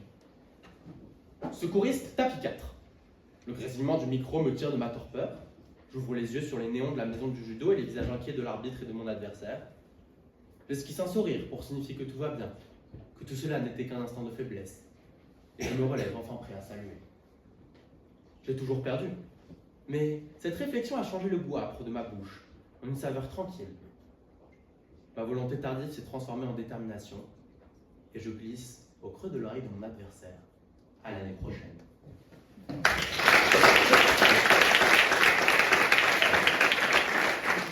Sur le sujet « La liberté est le meilleur des aphrodisiaques », à la positive, Michael Giron. La porte du parloir se ferme et avec s'envolent les derniers espoirs de victoire pour Thomas. Sa maison sera la prison. Thomas a 20 ans et vadrouille à travers les jours comme une putain dans un monde sans trottoir. La porte de la prison, elle, s'ouvre, si proche mais pourtant si lointaine. De son enfance au jour de la sentence, pas une seule fois Thomas s'était senti libre, pas une seule fois. Après la naissance, l'enfant apprend à marcher, à parler, il sait déjà sourire. À la naissance, Thomas allait lui de maison en maison, errant sans raison en espérant une pension. Durant l'enfance, filles et garçons apprennent à lire et à écrire. Thomas, lui, apprenait juste à souffrir sans le dire. Quand, adolescent, ses amis ont pour la première fois aimé et embrassé, il commençait alors à s'enfermer et à ne plus rêver. Certes, tous les hommes naissent libres et égaux en droit, mais certains naissent plus égaux que d'autres. Et de ces autres, Thomas en fait partie. Oublié par la Providence, il finit par renier sa propre existence. Il nous manque parfois de mots, d'images pour visualiser la nécessité de se battre, partout et tout le temps, pour la liberté. La liberté de s'émanciper, la liberté de se cultiver, de construire son regard sur le monde et sur soi, de se construire soi, de bâtir cette liberté. Le droit de se construire et de construire notre monde, nos envies, nos vies, nos excitations et nos pulsions, nos fantasmes et nos orgasmes. Cette liberté de conscience qui nous forge, qui nous donne le droit d'imaginer, de rêver, d'être excité devant la télé ou le film, va s'arrêter pour qu'ensemble on puisse profiter. C'est le droit à cette liberté. Et c'est par cette ouverture que les rêves s'installent, que l'excitation arrive en amont et les positions astrales en aval. Mais Thomas, lui, est déjà condamné à ne pas même pouvoir imaginer la liberté, à subir l'amorosité à perpétuité. Qu'y a-t-il d'aphrodisiaque dans cette vie d'arnaque, loin des imaginaires paradisiaques? Il ne saura vous dire ce qu'aphrodisiaque signifie, ce que l'excitation lui procure, quelle chose l'attire, ce qui éveille ses désirs. Sans cette liberté, que dès l'enfance il ne pouvait convoiter, il était destiné à errer. Et il n'y a pas de pire prison que celle d'un esprit fermé. Alors de son errance est venue la violence, De l'absence d'espoir est venue la colère noire. Il n'a jamais connu cette liberté et s'est enfermé. Enfermé seul dans son monde, puis enfermé seul dans sa cellule, ses pulsions étant devenues malversations. La porte du parloir se ferme et avec s'envolent ses derniers espoirs de victoire. Pour la dernière fois, il verra quelqu'un d'autre que lui, enfermé dans sa cellule. Pour la dernière fois, il voit ce qu'il n'a jamais eu le droit d'être, un homme libre. Ses envies, ses désirs sont une nouvelle fois condamnés à perpétuité.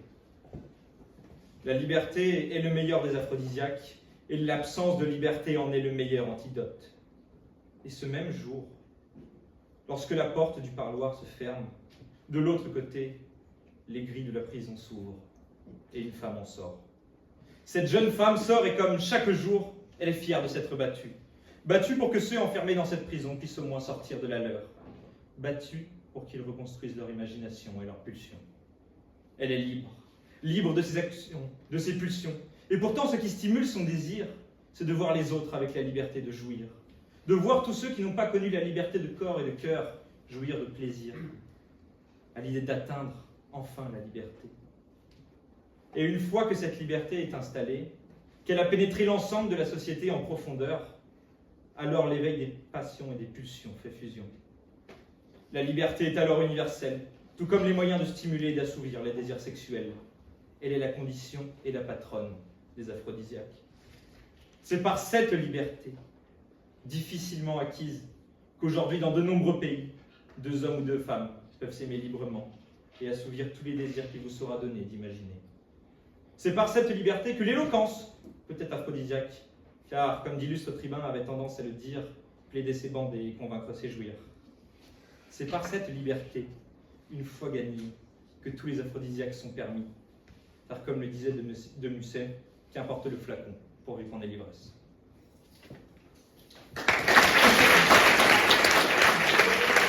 La négative sur le même sujet, Théo Urbain.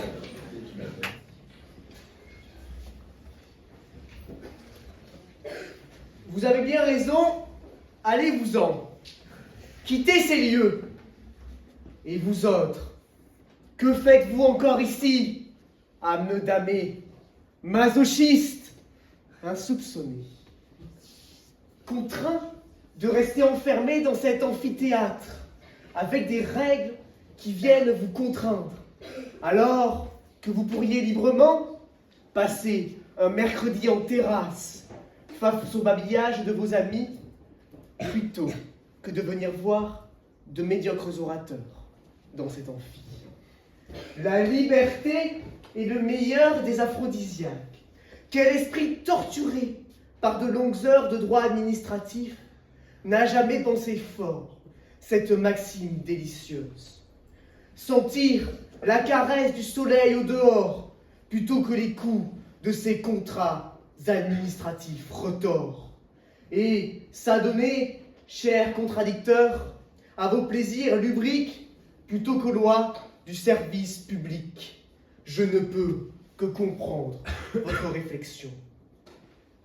Mais ne faisons pas comme Pascal Praud et prenons un peu de recul, comme face au gribouillis marron de votre petit cousin. Si la liberté est le meilleur des aphrodisiaques, il nous faudrait sans cesse en rechercher davantage. Après tout, quoi de plus humain que de rechercher sans cesse plus de plaisir, de Schopenhauer à Épicure, de Michael Gironde à ces tribuns qui, pour chaque amphi, font le mur. Pourtant, nous savons depuis l'Antiquité que trop de liberté tue la liberté. Je vous parle d'un temps que les moins de 2500 ans ne peuvent pas connaître.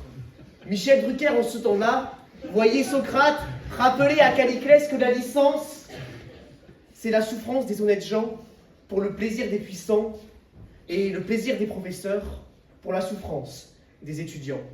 Une loi du plus fort, un plaisir vicié d'écraser tous ceux qui ne peuvent résister à leur sort. Alors, avec 2 millénaires de retard, chers contradicteurs, vous devriez postuler pour votre stage de mobilité à la SNCF. La liberté, le meilleur des aphrodisiaques. Voilà proclamer la maxime des libertariens, la vulgate des anarchisants, le symbole des Chicago Boys science-pisés. Quelques cheveux, un accent argentin, et voilà que l'on croirait entendre « Viva la libertad, carajo !» En vérité, la liberté absolue est un opium aux illusoires délices, sans aucune contrainte, sans aucune ligne droite. Le plaisir se mue en souffrance, et tous ceux qui ont vu Star Wars le savent, la souffrance mène au côté obscur. Et si vous n'en êtes pas convaincu, passez une heure dans un cours d'altérité sans queue ni tête, ne saurez que vous achevez d'être convaincu. La liberté n'est pas une catin que l'on jette sur un trottoir pour un plaisir éphémère. C'est une dame que l'on caresse et que l'on traite avec dignité. Liberté, égalité, fraternité. Notre République elle-même nous martèle, chère jury. Sans fraternité, pas d'égalité. Sans égalité, la liberté n'est rien. Dans une société capitaliste, la liberté aura le goût de votre porte-monnaie. Dans une société patriarcale, la liberté aura la forme de votre genre. Dans une société autocratique, la liberté aura la couleur de votre allégeance. Elle ne serait alors qu'un aphrodisiaque réservé à ceux qui peuvent librement en jouir. Car dans un monde où l'inégalité est reine et l'injustice princesse, la liberté n'est pas un plaisir, mesdames et messieurs les jurés, c'est un combat. Alors, cher public, plutôt que de rechercher, tel des camées, l'aphrodisiaque ultime, ne soyons ni les damnés de l'excès, ni les esclaves du plaisir. Certains préfèrent un état fort, tandis que d'autres ont l'anarchisme en bandoulière. Doivent-ils pour autant se faire la guerre? Certains baisent libres, d'autres font l'amour attaché par les liens du mariage. Alors laissez-les vivre et trouver leur propre enfant d'Aphrodite. Combien de conjurés, combien de subalternes, combien d'affidés, une fois leur liberté de décision reconquise, ont-ils été grisés par la médiocrité de leur talent de décideur? Eux trouvaient plus de plaisir sans liberté. Et vous, cher public, vous avez abandonné cette liberté au dehors pour subir la parole contrainte de ces orateurs enchaînés par des sujets affreux. Et pourtant, j'espère bien que comme l'Assemblée nationale devant Simone Veil il y a 50 ans, vous avez fait ce soir le bon choix. Alors, mesdames et messieurs du public, chers jurys, s'il n'existe qu'une seule vérité qu'il vous reste à entrevoir, c'est que dans un monde où la liberté est absolue, selon que vous serez puissant ou misérable, les jugements de la liberté vous rendront blanc ou noir.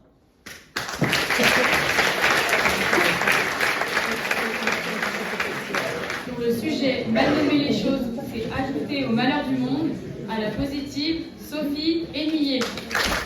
Je t'aime. Je t'aime. Dis-le. 8 mois qu'on est ensemble, qu'on couche ensemble, qu'on pleure ensemble, qu'on rit ensemble, et alors quoi? Tu m'apprécies seulement? Comme une sœur, comme une chienne? Je ne suis ni une amusette, ni une amourette pour toi. Je le sais que tu m'aimes. Tu le sais aussi, alors pourquoi le dire si mal? Ça me fait du mal. J'ai mal d'attendre que tu nommes correctement cette chose qu'est l'amour.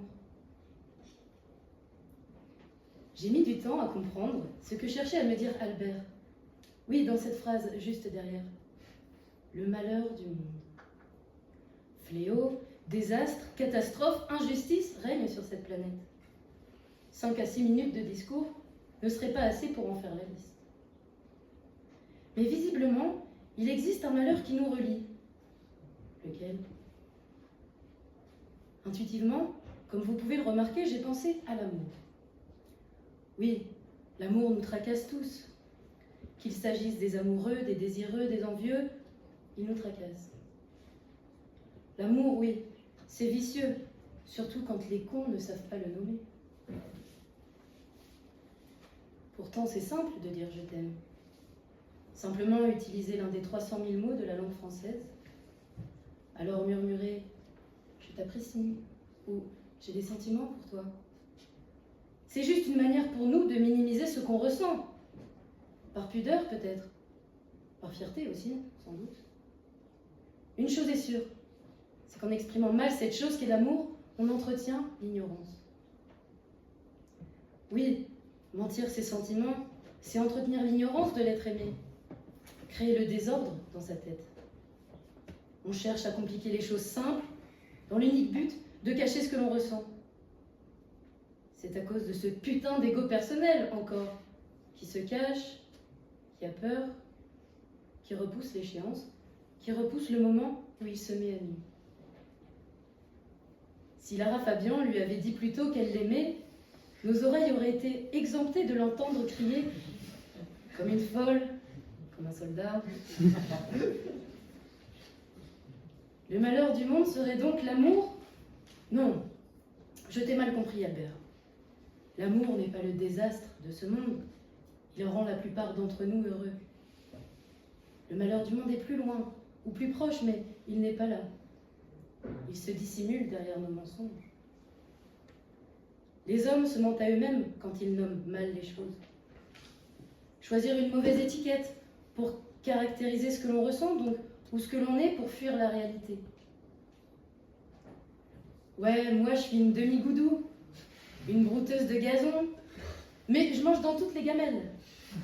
Alors, oui, c'est ce qu'on appelle être bisexuel. Vous voyez ce réflexe que l'on a de faire comprendre la réalité en utilisant l'humour et des termes amusants. Alors qu'il existe un mot, pour abréger une longue phrase, un peu marrante mais très gênante. Peu importe que l'on aime les pénis, les clitoris, l'orientation sexuelle, elle est réelle et elle mérite d'être nommée comme telle. Mal nommer les choses, c'est donc mentir. Mentir sur qui l'on est, exactement. Ça permet de nier la précision quand on est l'inévitable et l'existence. Car c'est à cela que servent les mots. À fixer précisément et clairement la réalité. Au-delà des sentiments ou de notre identité, d'autres objets manquent d'être bien nommés. La mort, par exemple. La mort, chose qu'on connaîtra tous et qu'on a déjà fréquentée, chacun d'entre nous. Sophie, mamie s'est endormie cet après-midi. Endormie? Elle dort? Mais quand on dort, on se réveille? Alors, dans ma tête, petite tête, j'avais 7 ans, je pensais que mamie se réveillerait. C'est d'ailleurs pour ça que mamie hante mes nuits, car dans mes cauchemars, je la vois, qui se lève de son cercueil et me dit « Je suis réveillée ». C'est malheureux de croire, d'espérer, tout ça pour une mort mal nommée. Mamie est morte cet après-midi, voilà ce qui devait être dit. La mort fait donc partie de ces choses qui ont du mal à être nommées. Car face à l'enfance, on a tendance à vouloir la contourner. Mais la mort, comme tous les objets, a une réalité. Ça y est, j'ai compris, Albert. Mal nommer les choses, oui, c'est ajouter au malheur de ce monde. C'est ajouter aux mensonges qui persistent dans nos pensées et dans notre manière de s'exprimer. Car pour mentir la réalité, on prend la fuite, laissant derrière nos pas l'ignorance, l'insuffisance. Jean Jaurès disait « Quand les hommes ne peuvent changer les choses, ils changent les mots. » Alors, cessons de vouloir changer les mots. Acceptons la réalité et nos propres mots, bravons le mensonge par l'honnêteté et n'ayons pas honte de nommer la réalité.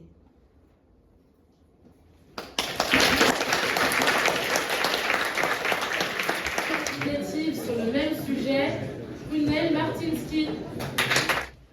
Si je disais, la lune brille ce soir, et qu'on me répondait, mais non, elle ne brille pas. Elle ne reflète que la lumière du soleil qui l'éclaire. Mais moi je trouve qu'elle brille, et j'ai envie de dire qu'elle brille. Et si l'oiseau ne piaille pas mais qu'il chante, et que le ciel n'est pas cyan mais pervenche, que cela change-t-il à l'écume des jours? La plume d'un jour ne sera plus que poudre demain, et l'instinct d'amour une simple après-demain. Alors, pourquoi toujours qualifier? Pourquoi tout calfeutrer? Tu n'es pas un homme, tu es une femme. Tu n'es pas stressé, tu es angoissé. Et si j'étais juste ce que je suis? si j'étais simplement le reflet de ce que je vois et si je voyais simplement l'écho de mes pensées, si au lieu d'être catégorisée comme une femme de petite taille, on m'avait présenté comme un homme gigantesque. Ça n'aurait rien changé.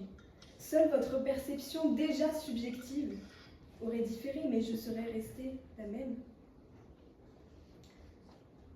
Ce qui est pour l'un n'est pas pour l'autre. Ce qui est amer pour l'un est acide pour l'autre, ce qui est sordide pour l'un est exemplaire pour l'autre. Ce qui est Tolska pour les Russes reste flou pour nous, qui le définissons tant comme un manque que comme une douleur. Et ce qui est d'or pour les Roumains, exprimant alors la spécificité de la nostalgie d'un être aimé, ne serait que manque en français. Certains mots sont donc dénués de traduction, et certains mots exempts d'explication. Comment décririez-vous la douleur d'un deuil? Trop difficile, impossible même. Les mots ne parviennent pas à satisfaire nos émotions. Seriez-vous capable d'expliquer votre tristesse, ce qui traverse votre corps? Mais auriez-vous tort de tenter de l'exprimer, même avec maladresse? Remplacer la détresse par l'allégresse ou le chagrin par l'extase ne revient qu'à biaiser l'axe de nos pensées, ou à le dénier peut-être. Par le fantasme du sarcasme, effleurer nos mots par les mots, en leur donnant un autre sens. Le mythe de la syntaxe se fracasse mais laisse place à l'inventivité. Fuir ce qui rend malade, balader ce qui rend chagriné et par les mots s'exiler de ce qui est conçu comme vérité, mais se rapprocher de ce qu'on considère comme véracité. S'extirper du cachot dans lequel on enferme les mots et faire primer notre subjectivité. Ça ne revient finalement qu'à nous éclairer sur notre propre personnalité. Mal nommer les choses, ce n'est pas ajouter au malheur du monde. C'est donc faire gronder le système de la honte, c'est faire rougir l'institution du langage auquel doivent se conformer tous ceux n'y ayant pas contribué. C'est faire périr la domination de la perfection de l'expression qui nuit au monde. Mal nommer les choses, c'est s'affirmer en tant que je, et non en tant que le je que les autres désirent. Mal nommer les choses, ce n'est simplement qu'accepter une part de fantaisie. Ne pas se conformer à ce que d'autres ont choisi de qualifier à notre place, c'est réaliser qu'une vie n'a de sens que si l'on lui en accorde. Réaliser que l'ennemi peut être concorde et l'ami le désordre lorsque l'on s'en convainc. Alors voyons les mots comme on les entend. Qui sommes-nous pour nous plier à des définitions dont nous ne connaissons ni l'embryon ni l'illustration? Soyons excentriques, jouons avec les phonétiques, amusons-nous avec la rhétorique, cela ne rendra pas le monde plus triste. Si demain on décidait que le sens des choses s'inversait, de l'écume s'échapperait des falaises et des graviers surgiraient des océans, et pourtant, le monde n'irait pas plus mal. Nous pourrions contempler le vert du ciel et le bleu du gazon, se plaindre de l'amertume d'un citron ou de la chaleur d'un glaçon, et pourtant, le monde n'irait pas plus mal. Pourquoi? Parce que nos sens resteraient les mêmes. Le ciel resterait bleu, la mer produirait de l'écume et l'amertume d'un citron serait lacune. Pourquoi ne pas imaginer un nouveau monde à travers nos pupilles? Pourquoi ne pas rêver qu'une rose soit jonquille et pourquoi alors ne pas croire en une lune qui brille? Ce n'est pas en disant mal ce qui est que l'on ajoute du malheur au monde. C'est en disant ce qui n'est pas, ou en ne disant pas ce qui est. C'est de parler d'un amour réciproque en pensant à un ou une autre, c'est de cacher son mépris derrière un sourire, ou bien de dire publiquement que ce qu'il se passe n'est pas un génocide. C'est par le mensonge que l'on ajoute du malheur au monde, à notre propre monde. Celui qui, de nos yeux, en découle et dont des larmes parfois coulent. Mais mes yeux, ce soir, n'ont pas de larmes mais sont remplis d'espoir et ne plaident que pour la sincérité et la gaieté. Alors ce soir, la lune illumine bien mon cœur, par sa lumière qui n'est certes pas singulière, mais qui me semble véritable.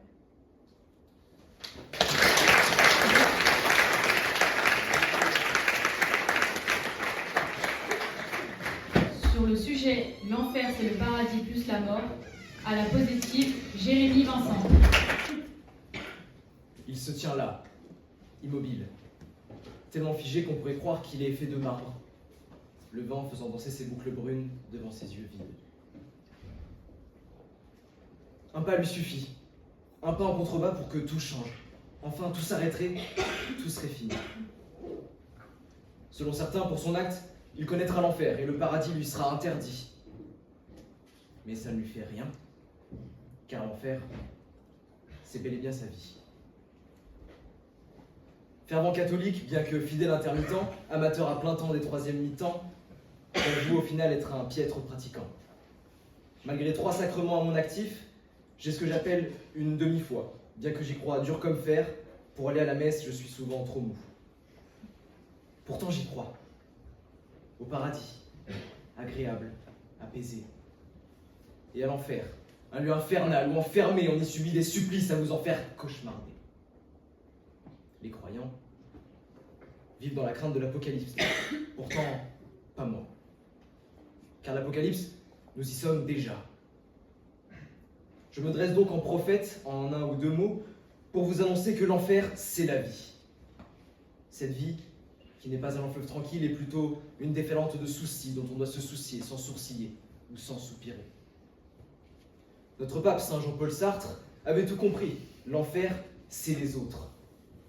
Mais si l'enfer, c'est la vie, si l'enfer, c'est les autres, et que l'après-vie est heureux, dans ce cas-là, cette vie, autant la quitter. Sauf que moi, je ne le peux pas, car c'est péché.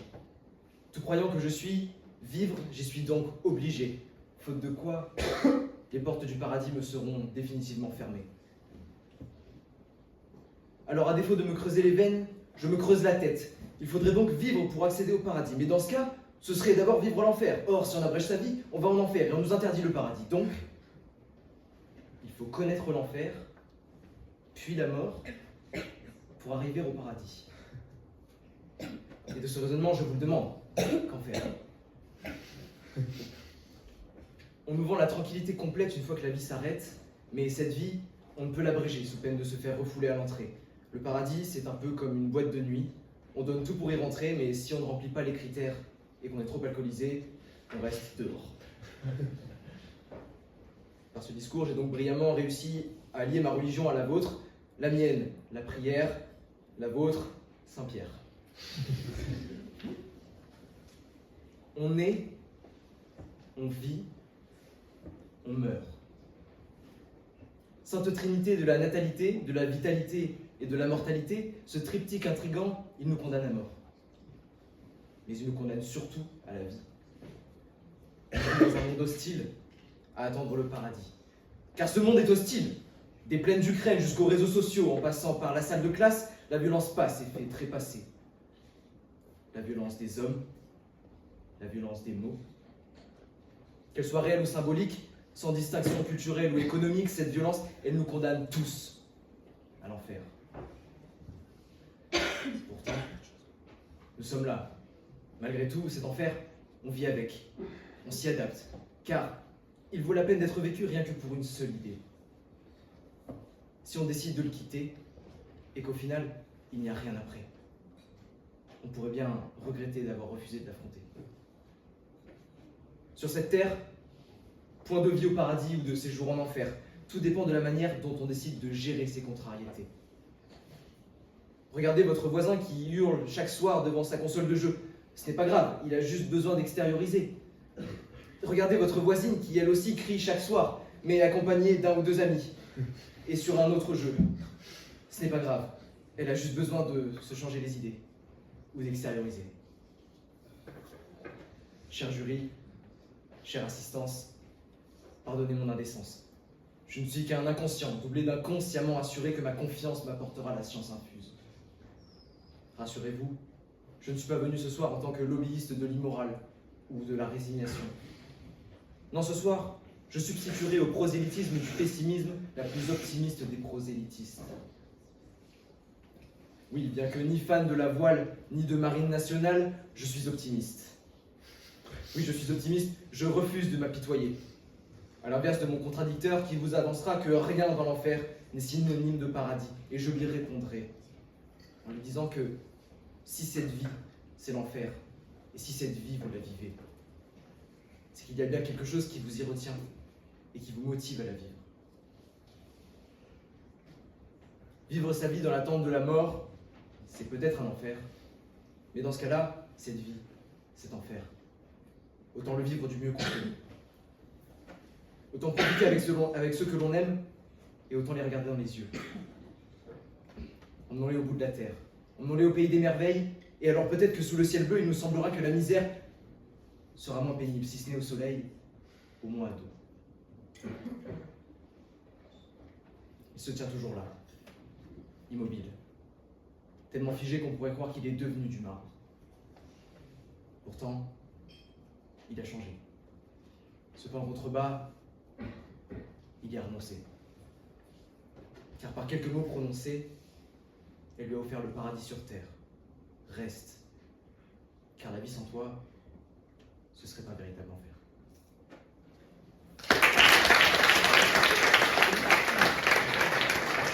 Sur le même sujet à la négative, Nathan Roux. 12 rapports sexuels par mois prolonge l'espérance de vie de 20 ans en moyenne. Il y a 2 semaines, je suis mort. Alors, je sais que corrélation n'est pas causalité, mais peut-être était-ce bien la misère sexuelle qui m'avait fait monter au ciel, et que sur Terre, j'aurais sûrement dû écouter avec sûreté ceux qui me disaient que les missionnaires font les centenaires, et que les 69 deviendraient 60 anciens. Mais peu importe. Je me suis effondré, la main sur le cœur, seul dans la cour, j'ai vu mes voisins accourir, mais trop tard. C'était fini. Je rendais l'âme. Plus tard encore, je me suis retrouvé dans une file d'attente, avec des morts, pêle-mêle, les morts nés, les morbides, les morts âgés, des morts agiles ou des morts roïdes, des morts horribles, des morts là, des moralités, des morts sans moralité, des morts sûres, mais tous des morts tristes. Il y avait aussi là tous les morts des guerres, cette terrible boucherie qui tue sans distinction. Il y avait des gens bons, mais aussi des sales amis. Et encore cette fille qui refusait d'admettre que c'était fini, et à laquelle les autres répétaient inlassablement « T'es morte, Adèle !» J'attendis une éternité. À ce moment-là, j'aurais tout retourné, tout donné pour retourner passer une dernière soirée sur Terre, au Saint des Saints, sur la place Saint-Pierre. Mais à la place, Saint-Pierre choisissait mon dessein. Je ne sus jamais rien des raisons qui motivèrent ce choix, et j'en compris vite l'issue. L'enfer. Ce que je vis en arrivant défiait l'entendement. Certes, l'horreur était présente, abominable même, mais ce n'était même pas ça qui me choquait le plus. Ces morts étaient vivants. Je veux dire, leur pouls ne battait plus, leurs poumons ne se gonflaient plus, mais ils semblaient vivants. Ils n'avaient pas le ton blafard de ceux que j'avais vus monter les escaliers du paradis, ce ton abruti par le plaisir constant auquel ils étaient soumis, par l'absence d'émotions contraires, la certitude que rien ne changerait. Car le plaisir, s'il est toujours le même, seule la souffrance se renouvelle perpétuellement. Elle varie, elle s'adapte, elle trouve sa voie pour blesser toujours davantage. Non, ces êtres maudits ne souffraient pas, ils faisaient l'expérience de la souffrance. Maintenant qu'ils savaient qu'elle n'allait pas les tuer, ils pouvaient s'approprier la douleur, l'accepter, la comprendre, et profiter de la stimulation éternelle de leur être. Et chacun des cris de ces damnés bénis était une rébellion contre le destin éternel qui les attendait. Le signe qu'il restait encore en eux quelque chose de vivant, qu'ils avaient encore assez d'esprit pour se battre, qu'il leur restait des fragments de leur humanité, là où ceux condamnés au paradis étaient déjà noyés dans un plaisir uniforme permanent. Oui, il faut imaginer Sisyphe heureux. Oui, l'opportunité de souffrir sans conséquence est 1000 fois supérieure à un plaisir hypnotique et stérile. L'enfer, c'est un paradis, le vrai, sans la peur de la mort de l'être, la mort de l'esprit, la mort de ce qui nous rend humains. J'ouvre les yeux. Je ne suis pas mort. Déjà, les infirmières s'affairent autour de mon lit d'hôpital. J'entends le bip continu des moniteurs cardiaques qui s'excitent, les cris et les pleurs des proches. Mais moi, je n'ai qu'une chose en tête. Qu'est-ce que j'avais bien pu faire pour finir en enfer? Je veux dire, moi, le plus exemplaire des saints, sans doute le plus pur, le plus parfait de cet amphithéâtre entier. Moi, en m'envoyant en enfer, je me devais de comprendre. Alors, je fis la liste des plaisirs coupables, des péchés capitaux que j'avais pu expérimenter sur Terre. Le premier plaisir, le plus évident, est l'amour. L'amour pur, romantique et intense, que je distingue de la bassesse du bas sexe. Moi, j'en ai toujours été assez protégé. Je suis sans débat, un des derniers représentants de ce vrai célibat sans débat. Et chaque soir, où vous pratiquiez le coït, moi, la mine déconfite, j'écrivais au crayon ces mots de graphite. Bref, il ne passera pas par moi le réarmement démographique. Enfin, peut-être vous rappelez-vous de mon discours du prix Jaurès. J'étais un amoureux transié au mot outrancier, et je lui avais dédié mes vers mièvres. Merveilleux témoin d'un amour vermeil. Et le vers Mars, nous nous sommes brouillés. Elle me laissa dans le brouillard. Que les choses soient dites, je ne lui en veux pas. Mais je ne lui renverrai des pavés que si elle devient CRS. Quant à l'alcool et la drogue, j'en fus toujours préservé. Je hais les lieux de débauche et de deal.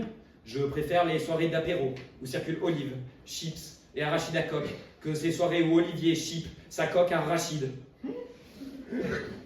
Enfin, au fond de moi, je savais très bien ce qui m'avait conduit dans les entrailles de la terre. C'était l'éloquence.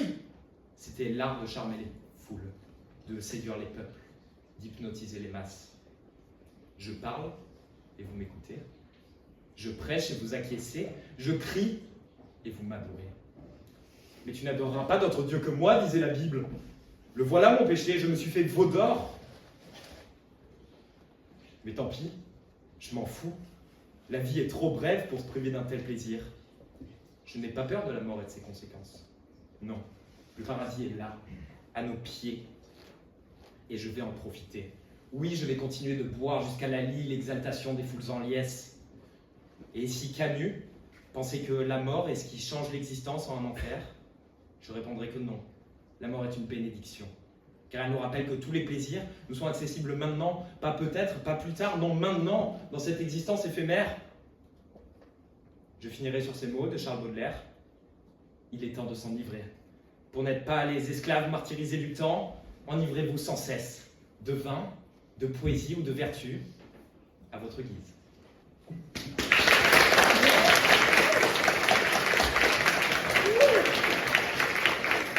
Le plus grand malheur de l'homme, c'est un mariage heureux. Aucun espoir de divorce. À la positive, Clément Naval. Ce sujet m'emmerde. Sans déconner, c'est quoi ça? Pourquoi moi? Me demander d'écrire sur le mariage, c'est comme demander à un gars en école de commerce d'écrire sur le travail. Qu'est-ce que vous voulez qu'il raconte? Il y connaît rien. Quand j'ai découvert mon sujet, j'ai eu une succession de réactions. D'abord, j'ai maudit celui ou celle qui a proposé cette citation pour un discours. Ensuite, j'ai réfléchi à un angle d'attaque. Puis, j'ai maudit le sort de m'avoir donné ce sujet à moi plutôt qu'à un autre. Après, je l'ai mis de côté pour ne plus y penser. Et enfin, je me suis maudit de l'avoir oublié. Un roller coaster d'émotions donc.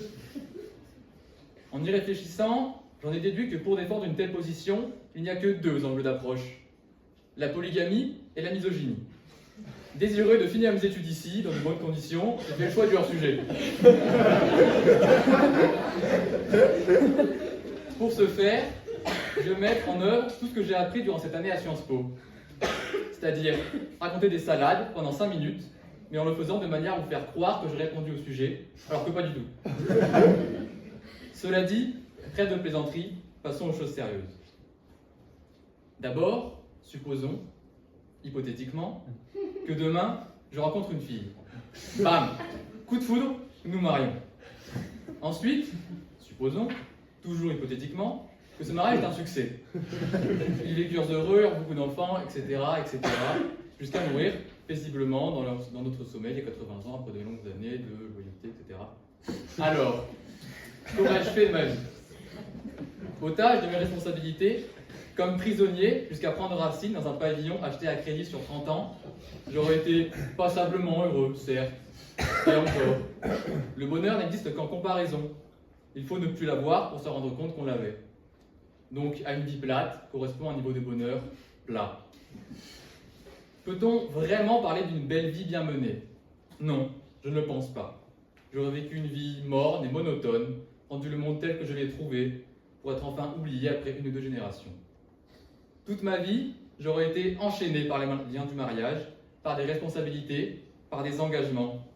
Non, non, tout sauf ça. Au diable vos maximes moralisatrices.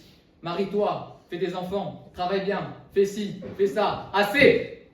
Tout ça pour m'enraciner, me contrôler, me rendre captif d'une vie que je n'ai pas choisie. Laissez-moi ma liberté, j'y tiens, plus qu'un Américain qui a son AR-15 ou un Russe et sa vodka. Et si l'on me dit que je ne suis qu'un rêveur égocentrique, alors je vous répondrai que vous n'êtes que des pions manipulables. Qu'il en soit ainsi. La vérité est une épée à double tranchant, elle coupe des deux côtés. Fâchez-vous si cela vous chante, je m'en fous. Je vous laisse vous émerveiller devant une ombre projetée, moi, je sors de la grotte. Au diable les chaînes de la monotonie, je la défie, moi, la mort. Qu'elle vienne si elle l'ose. Je ne connais pas de meilleur but dans la vie que de se briser contre le sublime et l'impossible. Laissez-moi chanter, danser, crier, toucher le ciel jusqu'à m'en brûler les ailes. Je veux parcourir le monde, faire 20 000 lieues sous les mers, m'envoyer au centre de la terre. Mon contradicteur préférera sûrement un pavillon, 3 morveux et un labrador. Eh bien, soit, je lui laisse la médiocrité. Je n'en veux pas. Peut-être qu'après tout, nous ne sommes pas tous destinés à la postérité. Je lui dis, merde, je préfère 1000 fois partir sur un voilier, sur une terre inconnue, que de vivre toute ma vie en attendant la retraite, de vivre toute ma retraite en attendant la mort. Pour répondre au sujet, il semble que le plus grand malheur de l'homme, c'est de perdre sa liberté. Pas seulement physiquement, mais aussi moralement et intellectuellement. Le mariage est l'une de ces entraves, qui nous retient de par les liens affectifs qu'il représente et par les bornes morales qu'il fixe. Bien entendu, quand je parle de l'homme, c'est avec un grand H, pour désigner l'ensemble du genre humain. Car malgré ce qui nous oppose, j'ai l'intime conviction que nous partageons tous les mêmes questions existentielles. Alors comme on l'a vu, Kundera dit que tous les malheurs de l'homme viennent du piège d'un mariage heureux. Camus, lui, affirme qu'ils viennent de l'espérance. Pascal les attribue au fait qu'il ne sait pas demeurer en repos. Alors, je ne suis pas un très bon philosophe, mais de ce que je vois, peut-être que l'on pourrait dire qu'au fond, tous les malheurs de l'homme viennent simplement du fait qu'il est homme. Enfin, je dirais que tout ce raisonnement reste basé sur une hypothèse et que peut la théorie seule face à la pratique. Peut-être que demain, dans un mois, dans 10 ans, le sort nous prouvera le contraire. Qui sait? En attendant, s'il n'y a que les cons qui ne changent pas d'avis, alors aujourd'hui, je suis con. Et demain, peut-être, je changerai de vie.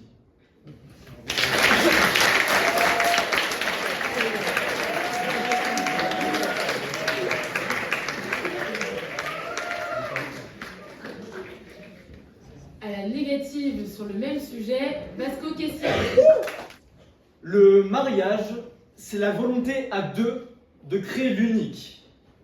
En cette phrase si courte, Nietzsche vous a parfaitement résumé le mariage. Pour créer l'unique, il en faut la volonté. Mon voisin, par exemple, fait partie de ces malchanceux auxquels, dans le couple, la volonté a manqué. Si je vous raconte cette histoire aujourd'hui, c'est que la semaine dernière, mon voisin s'est suicidé. Quelle idée en même temps, il s'est marié à une femme qui ne l'aimait pas. Cet idiot aurait pu choisir d'avoir un mariage heureux, mais non, il a fallu qu'il s'enferme dans un amour aveugle, l'empêchant de faire face à une réalité sans doute trop douloureuse. Lorsque la main lui fut accordée, il était loin de savoir que c'était à cause de cela que son cou finirait encordé. Lorsqu'il rentrait tous les jours dans un travail accablant, c'était pour revenir dans les bras d'une femme qui faisait semblant. Alors, cher public, mon voisin était-il comblé dans son mariage malheureux? Mais bien sûr que non. À partir du moment où le mariage n'est plus heureux, la volonté de création disparaît, emportant avec elle dans la tombe le lien qui reliait les deux amants. Cela arrive de multiples façons. Par exemple, si en plus des deux personnes nécessaires pour créer l'unique, une troisième apparaissait, la situation deviendrait alors catastrophique, puisque s'il est déjà complexe de satisfaire deux personnes en même temps, à trois, il y en aura forcément une qui ne le sera pas. Imaginons alors que je couche avec la femme de mon voisin. Pure supposition. Le mariage est une richesse, et je suis de ceux qui croient à la théorie du ruissellement. Mon voisin est marié, Je ne le suis pas, il est naturel que son mariage ruisselle vers moi. L'inévitable arrive bien vite. Je suis heureux. La femme de mon voisin est heureuse, mais lui ne l'est pas. Mais il aurait pu divorcer, me diriez-vous. Mais pourquoi faire? Pour rentrer tous les jours dans son appartement rempli de souvenirs de celle qui partageait autrefois sa vie? Pour noyer ses regrets dans l'alcool ou la drogue, ses dernières sources de réconfort dans sa vie de débauche? Ou encore pour qu'il voie sa femme poster sur internet que, contrairement à ce qu'elle dise, la taille ça compte? Et puis, mon voisin est quelqu'un de fier. Comment aurait-il pu regarder son fils dans les yeux et lui annoncer que oui, mon petit Timothée, papa quitte maman parce que maman préfère aller faire des galipettes avec le connard d'à côté? Ce que Kundera et mon contradicteur essayent de nous dire, c'est que le mariage est une prison et le divorce une libération. Mais c'est sans aucun doute parce que ces deux messieurs ont une enfance heureuse. Je suis certain que les spectateurs de la salle connaissent la douleur de voir leurs parents se séparer, si ce ne sont les parents de leurs amis. Alors que des familles se déchirent dans les larmes et dans la douleur, messieurs Kundera et Naval Romero se rient du divorce et l'invoquent même de leurs vœux. Alors que des liens se brisent et que l'amour se fane, ces messieurs font des belles phrases sur la beauté de cette situation. Mais quel irrespect! Cher jury, le mariage malheureux n'est pas souhaitable. Il n'engendre que des victimes. La preuve en est la situation de mon voisin. Il se suicide en me laissant une veuve éplorée et un gamin pas précipité à la charge. Non, parce que oui, cher jury, si dans cette affaire il y a une victime, c'est moi. Si je couchais avec la femme de mon voisin, c'était uniquement pour le piment de l'adultère. À quoi bon rester avec elle? Pour que notre mariage finisse malheureux à son tour? Mais ce serait malhonnête. Tel Don Juan, je me retrouve puni pour avoir trop séduit. Mais qu'est-ce que j'y peux, moi? Il n'avait qu'à faire un mariage heureux. Si le couple qui habitait la porte à côté était épanoui, jamais tout cela ne serait arrivé. À la place, il m'accable d'un destin qui, contrairement à ce qu'a pu écrire Camus, ressemble bel et bien à une punition. Si Sisyphe était heureux en poussant son rocher de l'autre côté du Styx, et grand bien lui fasse. Mais le fardeau qui se présente à moi aujourd'hui me semble insupportable. En se mariant malheureux, mon voisin m'a forcé à refouler la veuve et l'orphelin. En faisant le choix insensé d'un amour voué à l'échec, il illustra parfaitement mon propos. Le mariage, c'est bien plus qu'un moyen détourné de payer moins d'impôts. En ce bas monde, il nécessite de liens réels au travers d'un mariage heureux. Et il est temps pour moi de prononcer mes adieux. Me voilà finalement contraint de changer de vie, de changer d'adresse, tentant d'échapper à mon destin comme un certain Dupont de Ligonnès. Un homme échappant à la mort se retrouve à l'image d'elle-même. Son corps lui échappe, comme le temps, pourtant il reste amoureux d'elle. Mais cette mort omniprésente erre toujours, elle n'est pas bien loin. Elle emporte avec elle de temps en temps un ou deux de mes voisins. Alors, cher public, pour finir, laissez-moi vous confier cet adage. Mariez-vous heureux pour que je n'ai pas à souffrir davantage. À tous nos participants pour ces magnifiques discours. Bon, maintenant, c'est la partie un peu plus embêtante pour le public. Vous allez devoir patienter. Le jury va s'absenter pour délibérer. Non, ne partez pas tout de suite parce que vous avez aussi votre rôle à jouer et vous pouvez voter pour le prix du public. Qui aura sa place directement en finale.